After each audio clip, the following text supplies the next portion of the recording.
भीखू और उसकी पत्नी ममता का एक छोटा बेटा था। भीखू और ममता सड़कों पर सामान बेचकर गुजारा करते थे और वहीं फुटपाथ पर एक छोटी सी झुग्गी में रहकर गुजारा कर रहे थे। ममता दोबारा गर्भवती थी, इसलिए वो झुग्गी के आसपास ही रुकने वाले वाहन के लोगों को सामान बेचती थी।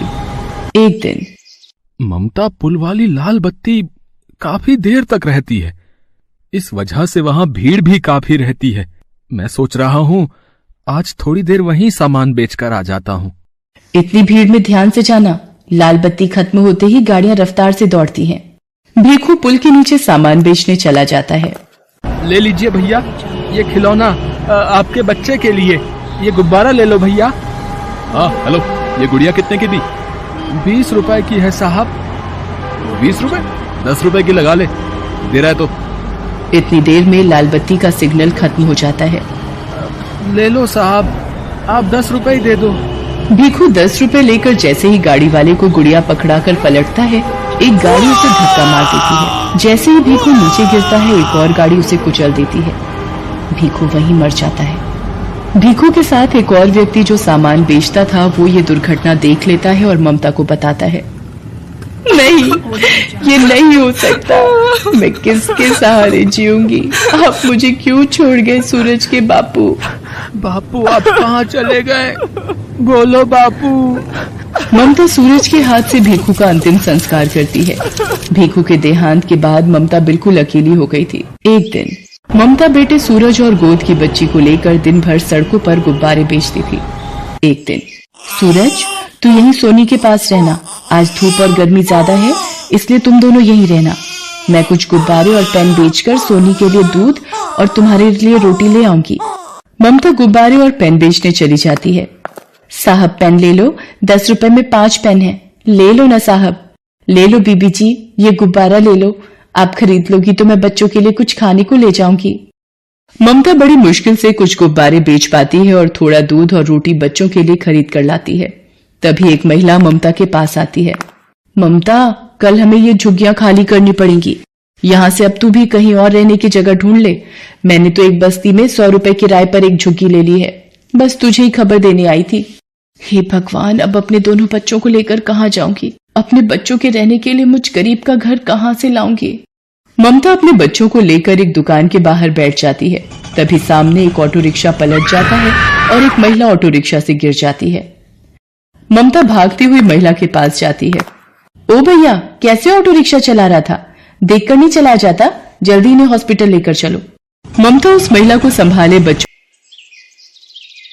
शादी के बाद जब भी कोई नई बहू अपने ससुराल जाती है तो हर घर की अपनी अपनी परंपराएं और आदतें उसे हैरान कर देती हैं। कुछ बातें हंसाने वाली होती हैं तो कुछ सिखाने वाली। ये कहानी भी कुछ ऐसी ही है, जहां एक बहू को अपने ससुराल के एक अजीब से नियम के बारे में पता चलता है। आखिर क्या था वो नियम, आइए जानते हैं इस कहानी में। भाभी, आपके हाथ का खाना तो लाजवाब है, मेरी तरफ से आप इस टेस्ट में पास हुई। जी धन्यवाद। सभी को नेहा के हाथ का बना खाना पसंद आता है। वो सभी हैरान थे क्योंकि नेहा शुरू से ही हॉस्टल में रही थी, इसलिए वो खाना बनाना सीख ही नहीं पाई थी। उसने महज अपनी शादी से 2 महीने पहले ही खाना बनाना सीखा था, लेकिन कम समय में ही वो अच्छा खाना बनाना सीख गई थी। खाना खाने के बाद नई बहू बर्तन धोकर जैसे ही अपने कमरे में जाने लगती है, वैसे उसकी सास उर्मिला उसके पास आती है। अरे नेहा बहू, तू ऐसा कर, आलू की सब्जी और पूरी बनाकर टिफिन में डालकर रख देना, और हाँ, जितना खाना अभी बनाया था ना उतना ही बनाना। आलू पूरी इस वक्त? लेकिन अभी तो सबने खाना खाया है। खैर, हो सकता है माँ जी को कहीं जाना हो। अब नई नई बहू, माँ जी से पूछूंगी तो ठीक भी नहीं रहेगा, कहेंगी अभी आई और आते इतने सवाल जवाब करने लगी। नेहा चुपचाप रसोई में गई और काम पर लग गई। कुछ देर बाद उसने खाना बनाकर तैयार कर लिया। हाँ चलो, खाना तो रेडी हो गया, अब इसे टिफिन में पैक करके फ्रिज में लगा देती हूँ। नेहा खाना बनाकर फ्रिज में रख देती है, फिर सोने चली जाती है। फिर अगली सुबह सोकर उठती है तो सुबह के 8 बज गए थे। अरे बाप रे, सुबह के 8 बज गए, आज इतनी लेट हो गई। अभिषेक, घर के सभी लोग चले गए क्या? कहाँ चले गए?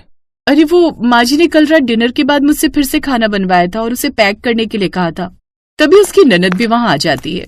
भाभी, आप नहाकर तैयार हो जाओ, आप नई बहू हो इसलिए घर में पूजा भी आप ही को करनी है।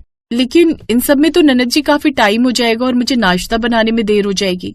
अरे उसकी फिक्र आप मत करिए। ऐसा क्यों? वो आपको सब पता चल जाएगा। अब जल्दी से नहा लीजिए, माँ इंतजार कर रही है। जी ठीक है। कुछ देर बाद नेहा नहा कर आती है, जिसके बाद सब परिवार वाले मिलकर पूजा पाठ करते हैं और इन सब में सुबह के 9 बज जाते हैं। इसके बाद प्रिया सबके लिए नाश्ता लगाती है, जिसमें वही आलू पूरी होती है जो नेहा ने कल रात को बनाई थी। साथ में चाय भी बनाकर लाई थी। अरे ये तो वही आलू पूरी की सब्जी है। हो सकता है कल इन सबका जाने का प्लान कैंसिल हो गया और इसलिए माँ जी ने इसे ही गर्म करवा दिया। लेकिन जो भी कहो, खाने का कॉम्बिनेशन इनका बड़ा गलत है। उस रोज सबने नाश्ते में वही खाया। फिर दिन के खाने में उसने कढ़ी चावल बनाए और रात के खाने में सबके लिए शाही पनीर और नान। ऐसे ही रात के डिनर के बाद वो जब फिर से बर्तन धोकर फ्री हुई तो उर्मिला देवी उसके पास आई। बहू, अब तू आलू के पराठे बना ले सबके लिए। लेकिन माँ जी, अभी तो सबने डिनर किया है। अरे जो कहा है वो कर, और सुन आलू के मसाले में। को संभाले बच्चों के साथ हॉस्पिटल पहुंचती है। ऑटो वाला ममता और उस महिला को अपने ऑटो से उतार कर भाग जाता है। सूरज, जा जल्दी से उन भैया को बुला कर ला, वो माँ जी को अंदर ले जाएंगे। डॉक्टर उस महिला को देखता है। देखिए, इनकी रीढ़ की हड्डी टूट गई है, तो अब इनको कंप्लीट बेड रेस्ट की आवश्यकता है। इनके घर से जो भी सदस्य हैं उन्हें आप बुला लीजिए। डॉक्टर, मैं नहीं जानती ये कौन है। इनका एक्सीडेंट हुआ तो मैं इन्हें यहाँ ले आई। डॉक्टर, इन्हें कब तक होश आ जाएगा? तभी ये अपने बारे में बता पाएंगे। 1 से 2 घंटे में इन्हें होश आ जाएगा। लगभग 2 घंटे बाद उस महिला को होश आता है और वो अपने बारे में बताती है। मेरा नाम राजरानी है। पता नहीं उस ऑटो रिक्शा वाले ने कैसे चलाया कि अचानक से ठोकर लगी और ऑटो पलट गया। उसके बाद मुझे धुंधला सा याद है कि तुमने मुझे उठाया था और ऑटो में बिठाया। तुम्हारा बहुत बहुत शुक्रिया बेटी, जो तुम मुझे यहाँ ले आई। माँ जी, आपकी रीढ़ की हड्डी में फ्रैक्चर हुआ है, इसीलिए आपको घर ले जाने के लिए एम्बुलेंस की व्यवस्था करनी होगी। बेटी, मेरे पति अपने बिजनेस के काम से दूसरे शहर गए हुए हैं। मेरी एक सहायता करो, एम्बुलेंस में मेरे घर तक पहुंचने में मेरी मदद कर दो। डॉक्टर, मैं बिल अकाउंट से भर दूंगी, आप एक एम्बुलेंस की व्यवस्था करा दीजिए। माँ जी, आप बिल्कुल भी चिंता मत करिए, मैं आपके साथ ही चलूंगी। ममता राजरानी को एम्बुलेंस में घर तक लेकर आती है। राजरानी को उस वक्त एक सहारे की बहुत जरूरत थी, जो ममता के रूप में उन्हें मिला था। घर पहुंचकर राजरानी अपने पति महेंद्रनाथ को फोन पर सारी बात बताती है। ममता, मैंने अपने पति को फोन कर दिया है, वो कल सुबह ही वापस आ रहे हैं। क्या तुम कल सुबह तक मेरे पास रह सकती हो? ममता राजरानी की बातों को सुनकर रोने लगती है। क्या हुआ ममता, तुम अचानक रोने क्यों लगी? कोई जबरदस्ती नहीं है बेटी, तुम अगर नहीं रुकना चाहती तो कोई बात नहीं। और फिर तुमने इतना कुछ किया है मेरे लिए, वो बहुत बड़ी बात है। ममता राजरानी को अपने रोने का असली कारण बताती है और अपनी जिंदगी की सारी आप बीती सुनाती है, जिसे सुनकर राजरानी की आंखों में आंसू आ जाते हैं। आप ही बताइए माँ जी, अब मैं क्या करूं? अपने इन छोटे बच्चों को लेकर कहाँ जाऊं? चिंता मत करो बेटी, भगवान सब ठीक करेंगे। वहां सामने मेरी रसोई है, तुम वहां जाकर अपने लिए भी भोजन बनाओ, मेरे लिए भी, और इन बच्चों को भी खिलाओ। कब से तुम मेरी वजह से भूखी हो और बच्चे भी तुम्हारे साथ भूखे हैं। माँ जी, पहले आप ये दवाई ले लीजिए और आपको किसी भी चीज की जरूरत हो तो मुझे आवाज लगा देना। ममता राजरानी और सूरज को खाना देती है और सोनी के लिए थोड़ा दूध भी गर्म करती है। अगले दिन जब महेंद्रनाथ वापस आता है तो उसे सारी बात पता चलती है। वो भी ममता का धन्यवाद करते हैं।